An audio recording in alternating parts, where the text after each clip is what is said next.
Salam sejahtera, terima kasih karena bersama dengan saya di Nazilin Unity Channel. Rafizi Dedah, pelakon dan penulis skrip dalam kekalahannya, itu satu isi tersirat yang dilihat oleh seorang netizen di dalam nukilan Rafizi selepas kalah dalam pemilihan PKR. Dalam nukilan itu, Rafizi menulis antaranya berbunyi, "Saya undur, tapi saya tengok, dan saya akan kembali. Bila kamu semua tumbang dalam sandiwara kamu sendiri." Dalam ayat ini, jelas menunjukkan seakan-akan Rafizi ingin menunjukkan kepada satu perkara lakonan, satu dialog skrip yang sudah tersedia. Persoalannya ialah siapa sebenarnya yang Rafizi dedahkan dalam maksud ayat ini. Beliau kata, beliau akan tengok, beliau akan kembali bila kamu semua tumbang dalam sandiwara kamu sendiri. Siapa yang dirujuk oleh Rafizi, kamu semua tumbang dalam sandiwara kamu sendiri. Sebenarnya yang menariknya ialah Rafizi akan muncul semula. Adakah dia akan muncul dengan senjata baharu yang lebih sulit, yang mungkin akan menjahanamkan semua orang-orang yang terlibat dalam drama sandiwara ini yang disebut oleh Rafizi? Ataukah lebih menarik, siapa sebenarnya yang dimaksudkan oleh Rafizi ini? Adakah orang-orang itu adalah daripada kelompok-kelompok yang Rafizi rapat, teman rapat Rafizi, jemaah PMO, ataupun ada kartel di sebalik tabir, atau semuanya sekali? Persoalannya siapa? Menarik kan? Baik, tunggu sekejap. Bila tepat masanya, kita akan tahu tentang itu semua. Realitinya sekarang ialah, mungkinkah Rafizi akan mendedahkan tidak lama lagi bahwa ada wayang yang berlaku? Rafizi cuba memberitahu dalam ayat yang ditulis oleh Rafizi juga, beliau kata, beliau diselamatkan dari sandiwara kuasa dan politik kelas tinggi. Bomnya di sini ialah dia tahu wayang ini. Siapa yang baca skrip, siapa pengarah, siapa pelakon utama, dia tahu. Persoalannya sekarang ialah, coba teka. Anda yang menonton video ini, bolehkah Anda meneka siapa yang membaca skrip, siapa pengarah yang coba disampaikan oleh Rafizi, dan siapa pula pelakon utama dalam gerakan kekalahan Rafizi? Rafizi tahu. Kita tak tahu. Saya pun tak tahu. Tapi kita boleh meneka. Anda boleh meneka dalam ruangan komen. Cuba teka. Siapakah yang disebut oleh Rafizi terlepas daripada sandiwara kuasa dan politik kelas tinggi? Yang dirujuk mungkin oleh Rafizi sebagai politik kelas tinggi adalah mungkin satu games elit. Satu permainan politik bersifat elit, tahap kayangan tertinggi, penuh dengan silat belakang tabir. Politik di mana prinsip dikorbankan untuk konsesi kuasa. Ini yang ditulis oleh seorang netizen dalam Facebook. Bagi aku, kata beliau, Rafizi sedang menyampaikan satu teguran halus tetapi tajam kepada semua yang kini memegang tampuk kuasa, termasuk orang yang mungkin dia pernah percayai. Rafizi bukan selesa dalam dunia deal gelap, apalagi dalam file-file sulit dan projek-projek senyap. Dia bukan jenis pengampu atau ahli kelam, salam berpeluh penuh niat tersirat. Kita tahu Rafizi ini memang berprinsip dan sukar untuk melihat beliau menjadi pengampu atau lebih kasar lagi menjadi penjilat. Rafizi tidak seperti itu. Saudara-saudara sekalian, kata Rafizi dalam nukilan penuhnya itu, malah saya rasa agak lega kerana kini saya boleh kembali menjadi orang biasa, diselamatkan dari sandiwara kuasa dan politik kelas tinggi. Siapa penulis skrip, siapa pengarah, siapa pelakon utama, dan ditujukan kepada siapakah ayat ini. Tinggalkan komen Anda. Salam sejahtera, terima kasih karena bersama dengan saya di Nazilin Unity Channel. Adakah Rafizi akan mengeluarkan senjata rahasia beliau selepas ini? Adakah Rafizi Ramli akan membuat langkah yang tak pernah orang fikirkan? Dalam memikirkan atau bercakap tentang langkah-langkah itu, ada kita boleh klasifikasikan sebagai langkah di luar dan langkah di dalam. Kalau dikatakan itu langkah di luar, adakah Rafizi akan menjadi orang luar kepada PKR? Menjadi orang luar kepada PKR mungkin boleh diterjemahkan dengan keluar parti PKR dan membentuk jajaran politik yang baru, membentuk parti yang baru. Ada mungkin kata mustahil, tetapi tiada yang mustahil dalam dunia politik. Lihat saja kepada Parti Amanah yang dilahirkan daripada pemberontakan dan protes daripada kepimpinan PAS dahulu dipimpin oleh timbalan presidennya pada waktu tersebut.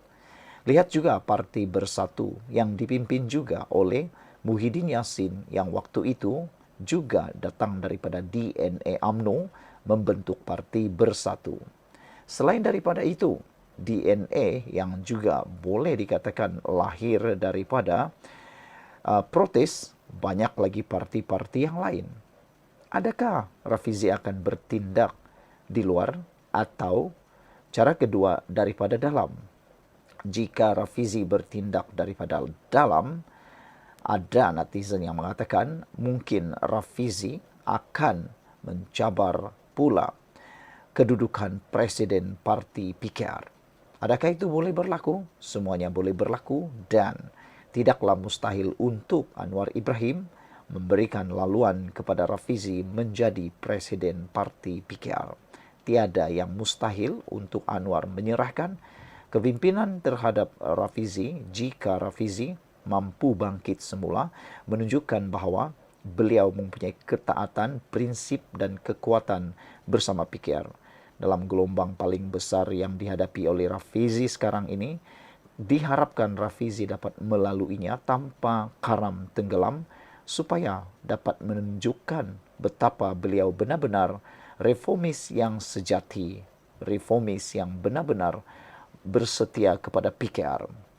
Hari ini kita akan mengupas satu isu, Rafizi dan Nurul Izzah.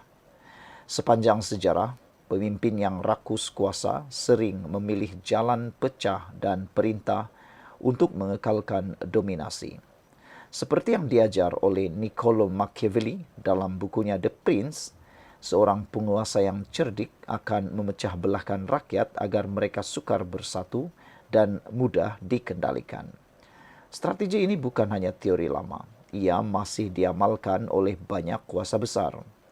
British memecah belahkan rakyat mengikut kaum dan agama di India, Tanah Melayu dan Afrika, semata-mata untuk mengukuhkan cengkaman penjajah. Joseph Stalin di Soviet Union menyemai rasa curiga dalam Parti Komunis agar tiada yang berani mencabarnya. Adolf Hitler pula membangkitkan kebencian terhadap Yahudi, komunis dan minoriti untuk memusatkan sokongan rakyat kepada ideologi Nazi. Strategi perintah ini mungkin berjaya dalam jangka pendek, namun kesannya dalam jangka panjang adalah kemusnahan perpaduan, konflik dalaman yang parah, dan runtuhnya kepercayaan rakyat terhadap kerajaan ataupun parti. Dalam konteks pemilihan Parti Keadilan, Datuk Seri Rafizi Ramli dilihat memilih pendekatan serupa, menyerang secara terbuka kelompok yang tidak menyokong beliau, mewujudkan suasana yang berpotensi menimbulkan retakan yang sukar dipulihkan dalam parti. Ini membuka ruang kepada musuh politik luar untuk mengambil kesempatan. Kegusaran ini mengingatkan kita kepada Tun Mahathir yang suatu ketika dahulu bermain dengan sentimen bangsa untuk kekal relevan. Namun akhirnya rakyat mula celik politik, melihat antara yang benar dan palsu dan menolak beliau dalam pilihan raya. Sebaliknya, saudari Nurul Izzah Anwar hadir dengan pendekatan damai dan penyatuan, selaras dengan semangat dasar madani yang digegaskan oleh Kerajaan Perpaduan.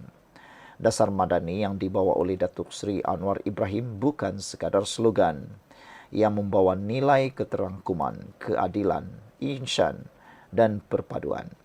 Nilai-nilai ini bukan sahaja penting untuk negara, malah menjadi asas bagi pengukuhan dalam parti politik. Parti yang kuat bukanlah parti yang saling menyerang dan berpecah, tetapi parti yang menghormati perbezaan, menyatukan kekuatan, dan berpadu demi matlamat bersama. Ini adalah cerminan kepada semangat Kerajaan Perpaduan yang walaupun terdiri daripada pelbagai latar politik dan ideologi, memilih untuk bersatu demi kestabilan dan masa depan negara. Dunia telah membuktikan Nelson Mandela memilih perdamaian pasca apartheid, membina Afrika Selatan yang stabil, dan yang akhirnya menjadi tuan rumah secara global acara global seperti Piala Dunia tahun 2010. Jerman pasca Nazi memilih penyatuan dan demokrasi, membina semula ekonomi, memulihkan imej, dan kini menjadi juara demokrasi dan teknologi. Siapa sangka Jerman yang satu ketika dulu hampir musnah gara-gara Perang Dunia Kedua, gara-gara kekalahan teruk, boleh bangkit menjadi sebuah kuasa ekonomi, kuasa pengaruh dunia yang besar. Ini semua datang daripada memilih penyatuan dan demokrasi, yang mana mereka memilih untuk membina semula ekonomi, memulihkan imej, dan mereka kini menjadi juara demokrasi dan teknologi pula. Di New Zealand, mereka membina harmoni antara kaum Maori dan Pakeha, dan kini dikenali sebagai salah satu negara paling aman di dunia. Persoalannya, adakah kita mahu parti keadilan terus rapuh dengan strategi pecah dan perintah? Atau kita memilih untuk menjadi parti yang kuat, dihormati, dan mampu memimpin negara dengan dasar penyatuan yang damai? Keadilan bukan sekadar nama. Ia mesti menjadi cerminan dasar madani yang mengangkat persaudaraan, perpaduan, dan keadilan. Bukan hanya untuk negara tetapi untuk parti sendiri. Damai itu indah, persengketaan membawa reba. Saudara, apa akan jadi selepas ini? Yang paling penting ditunggu rakyat Malaysia ialah perdamaian dan pemufakatan semula antara Nurul Izzah Anwar dan juga Rafizi Ramli. Mereka pernah bersahabat dan sudah tentu seperti Nurul Izzah kata, sampai selamanya mereka bersahabat. Jumpa lagi.